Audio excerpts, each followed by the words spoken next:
Ah, ça fait plus d'1 an. Et cet endroit est toujours le même. Je me suis dit. Soudain, j'ai remarqué un homme qui marchait devant moi. Il me semblait si familier. Est-ce que ça pourrait être lui? Alex! Je me suis précipitée vers lui et j'ai attrapé son bras. Il va certainement m'entendre cette fois. Mais quand il s'est retourné, oups, j'ai réalisé que ce n'était pas Alex, mais un inconnu. Martin Anderson. J'étais tellement gênée que je n'ai même pas pu le regarder dans les yeux. Désolée, ai-je murmuré en courant vers l'ascenseur. Ça doit être le destin. On se rencontre à nouveau. J'étais à l'extérieur du bâtiment quand j'ai entendu une voix. Je me suis retournée et il était là, le type que j'avais rencontré ce matin. Bonjour, je m'appelle Martine, a-t-il dit et il m'a tendu la main. Avant que je puisse réagir, j'ai entendu quelqu'un m'appeler. C'était Tom, mon meilleur ami qui vient du Vietnam. J'avais un rendez-vous à midi avec lui, mais j'avais presque oublié. Oh, je suis Lindsay, c'est super de vous voir. Puis j'ai rapidement dit au revoir à Martine et je me suis précipitée vers Tom. Lindsay, comment se passe ton nouveau travail? Et qui était ce type là-bas? Je me suis sentie si triste quand il m'a demandé ça. Je le connais pas vraiment. C'est juste qu'il ressemble tellement à quelqu'un de mon passé. Tom a roulé les yeux. Quelqu'un de ton passé? Oh, allons. Ne dis pas que c'est ton pathétique petit ami qui t'a abandonné au Vietnam. Eh bien, qu'est-ce que je pouvais dire?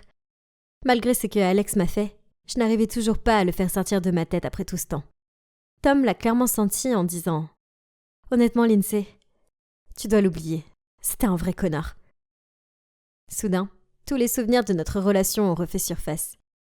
Il y a 1 an, Alex et moi étions partis ensemble à l'aventure au Vietnam. Nous l'avons planifié depuis longtemps. Et ça devait être un long voyage, puisque nous voulions explorer le pays autant que possible. Au début, tout se passait comme prévu. Et puis, un matin, une dispute stupide nous a conduit à une grosse bagarre, qui a mis Alex tellement en colère qu'il s'est levé et est parti. Je pensais qu'il avait juste besoin de se calmer et qu'il reviendrait. Alors j'ai continué le voyage toute seule en attendant. Mais les jours sont passés rapidement, et il n'y avait aucun signe de lui. Et depuis lors, je n'ai pas vu ou entendu parler de lui. C'est comme s'il s'était volatilisé. Quoi qu'il en soit, j'ai dû payer tout le voyage moi-même, y compris les choses qui étaient réservées pour 2 personnes. Alors je me suis vite retrouvée à court d'argent, et ce qui restait sur mon compte en banque ne pouvait même pas me permettre d'acheter un billet de retour. Alors j'ai demandé à ma mère si je pouvais lui en emprunter. Et c'est là qu'elle m'a dit ce qui s'était passé.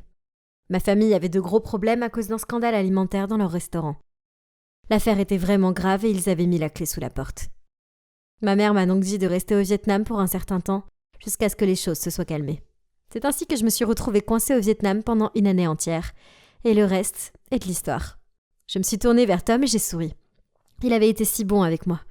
Tom, merci de m'avoir aidé à trouver un travail. Tu m'as sauvé la vie. Tom a souri et a dit « Non, je devrais te remercier. En fait, t'es la raison pour laquelle je suis ici aux États-Unis pour remplir mon master. Et tu sais quoi? Je veux toujours être celui qui est à tes côtés. Toujours. » Bon sang, c'était un peu embarrassant. Je ne savais pas quoi répondre, alors j'ai forcé un sourire poli. Oui, je pouvais voir qu'il avait des sentiments pour moi, mais je le considérais que comme mon meilleur ami. Et en plus, en ce moment, j'avais déjà du pain sur la planche. Donc, me voilà maintenant, dans l'entreprise qui appartenait à ma famille pour aider mes parents à résoudre ce scandale avec leur restaurant. Je sais que les allégations sont fausses et je suis déterminée à les aider à résoudre ce problème pour qu'ils puissent récupérer leur affaire. En attendant, je dois travailler sous les ordres du nouveau PDG, Monsieur Garcia. Bien, bonjour, précieuse princesse de la famille Stewart. Oh, Monsieur Garcia, ça fait longtemps que je n'ai pas vu ses yeux vifs. Quel honneur pour nous d'avoir la fille de l'ancien PDG comme employée. Ah, j'ai oublié de le mentionner, mais devinez quoi? Il se trouve que cet homme impoli est l'oncle d'Alex. Alors oui, c'était amusant. Et il y a quelque chose que je n'arrive pas à me sortir de la tête. La disparition d'Alex s'est produite exactement au même moment où l'entreprise de ma famille s'est effondrée. Coïncidence ou... J'irai au fond des choses. Depuis lors, j'ai fait beaucoup d'efforts dans mon travail, en espérant trouver des indices. Mais Monsieur Garcia n'a jamais failli à me causer des ennuis sans fin. Heureusement, Martine était à mes côtés. Oui, c'est vrai, ce type que j'avais rencontré par hasard lors de mon premier jour de travail. Il m'a tellement soutenue. Il m'a même apporté le dîner quand je faisais des heures supplémentaires. Je veux dire, c'est trop mignon. Et plus je passais du temps avec lui, plus j'étais heureuse. Il y avait quelque chose de si familier en lui. Tom, cependant, n'était pas content de ça. Il avait postulé pour un stage dans notre entreprise et il travaillait dans le département de contrôle des fichiers. Tom était si grossier avec Martine chaque fois qu'ils se croisaient, et ça me faisait si mal à l'aise. Une fois, Martine m'a proposé de me raccompagner chez moi, et Tom m'a forcé à aller avec lui à la place en disant que c'était plus sûr. Il était si immature. Mais je n'avais pas de temps à consacrer à cela, car il y avait des choses plus importantes en jeu. Un jour, j'ai découvert qu'il y avait un indice qui pouvait me conduire à la vérité. Un document top secret qui était conservé dans le département de contrôle des fichiers. Il contenait toutes les activités commerciales d'avant la faillite de ma famille, ainsi que les détails sur la façon dont M. Garcia a repris l'entreprise. J'avais besoin d'accéder à ce document.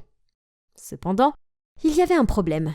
Les seules personnes qui pouvaient accéder à l'ordinateur où ce document était stocké étaient les membres de la famille d'Alex. Gros problème, n'est-ce pas?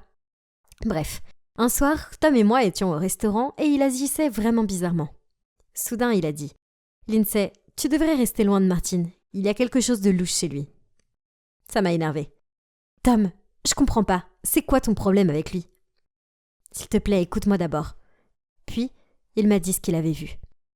Une nuit, il est retourné au bureau parce qu'il avait oublié son téléphone et a vu Martine essayer d'accéder à des documents top secrets. « Demande d'accès, avait dit Martin. « Veuillez fournir le code d'accès, avait répondu le serveur. « Alexis Joseph Garcia, a-t-il dit avec confiance. Et le scanner d'iris a commencé à fonctionner. « Bienvenue, monsieur Garcia. Accès accordé. » Tom avait observé tout cela derrière la porte, tranquillement. Et en seulement quelques clics, Martine avait réussi à accéder à tous les fichiers top secrets sans problème. Puis, il était parti rapidement par la porte de derrière. Je pouvais pas le croire. Si seule la famille Garcia avait accès à ces fichiers, comment Martine avait-il fait ça? Et comment connaissait-il le nom complet d'Alex? Bon, je devais payer plus attention à ce type. Au moins, il y avait eu le dossier de toute façon. Ça me suffisait. Je devais l'obtenir de lui. Quelques jours plus tard, j'ai prétendu que mon ordinateur portable était en panne, et j'ai demandé si je pouvais emprunter le sien pour envoyer quelques emails. J'ai rapidement vérifié ces fichiers, mais je n'ai rien trouvé. Où pouvait-il les garder? Puis un jour, je l'ai vu glisser une clé USB dans son sac. Eh bien, ça c'était louche. Peut-être était-ce ce dont j'avais besoin. Cet après-midi-là, je l'ai invité à prendre un café et j'ai décidé de laisser tomber mon téléphone afin de trouver un moyen d'atteindre son sac et de récupérer la clé USB. Malheureusement, ça ne s'est pas passé comme prévu. J'ai fini par renverser ma tasse de café et elle s'est répandue sur la manche de Martine. Il portait toujours des manches longues, même les jours de canicule. Mais bien sûr, le café s'était répandu partout. Alors il a rapidement relevé sa manche. Et c'est là que je l'ai vu. Une cicatrice qui remontait le long de son bras. Je suis restée bouche bée. Comment tu as eu cette cicatrice? Elle ressemble exactement à celle de mon ex. Alex avait la même cicatrice. Avant que je puisse en dire plus, Martine a fait un bond et a dit « Quelle cicatrice ?» Puis il a rapidement baissé sa manche. « Ne me mens pas, Martine. Je l'ai vue. Et je sais qu'il y a quelque chose qui cloche chez toi. Pourquoi as-tu accédé à la salle des serveurs à 22h? Et comment connais-tu le nom complet d'Alex? Dis-moi qui tu es. Je savais que tu avais quelque chose de familier. Dis-moi juste la vérité. » Oui, c'est moi. Alex. Il a parlé avec hésitation, puis m'a demandé de me calmer. Mais je ne pouvais pas le supporter. Les battements de mon cœur se sont accélérés. « Comment as-tu pu faire ça ?» J'ai crié. « Toi et ton oncle aviez prévu ça depuis le début ?» Lindsay, laisse-moi t'expliquer. J'ai eu recours à la chirurgie plastique, mais ce n'est pas ce que tu crois. Je suis de ton côté. Je veux faire tomber mon oncle et récupérer l'entreprise pour ta famille. S'il te plaît, crois-moi. Puis Martine, ou devrais-je dire Alex, m'a raconté toute l'histoire. Il s'est avéré que M. Garcia a tout planifié pour saboter l'entreprise de ma famille, et il a profité d'Alex pour l'aider à le faire. Lui, M. Garcia, a même inventé une histoire selon laquelle il y avait eu une querelle entre nos deux familles et que mon père avait essayé de causer la faillite de la famille d'Alex, ce qui avait poussé ses parents au bord du désespoir. Bien sûr, ça a mis Alex en colère, et il était protecteur de sa famille, et ça a nourri en lui un fort désir de vengeance.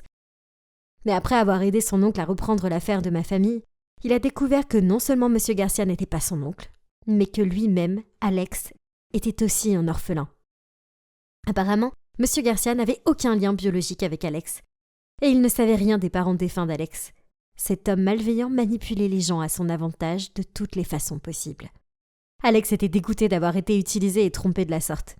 Il a donc entrepris de se venger de son soi-disant oncle en changeant son identité et en révélant tout ce qui s'était passé pour rendre justice à ma famille.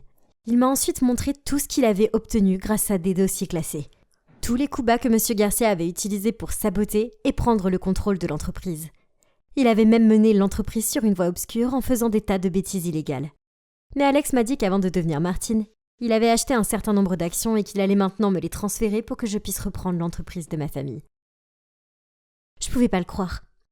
J'ai immédiatement montré toutes les preuves au conseil d'administration et tout de suite les choses ont été résolues. Finalement, M. Garcia a non seulement été viré de l'entreprise, mais il a également été condamné à la prison pour ses pratiques commerciales non éthiques. Et tout ça, c'est grâce à Alex. La personne à qui j'en voulais le plus a été celle qui m'a aidé à récupérer tout ce que j'avais perdu. Quant à Alex et moi, eh bien, il est clair que nous avons encore des sentiments l'un pour l'autre. Mais après ce que nous avons traversé, je pense qu'il vaut mieux se donner du temps avant de se lancer dans une relation. En plus, Tom m'a déclaré son amour, ce qui était bien sûr évident, mais je ne veux pas le contrarier. Seul le temps nous dira si Alex et moi sommes faits l'un pour l'autre.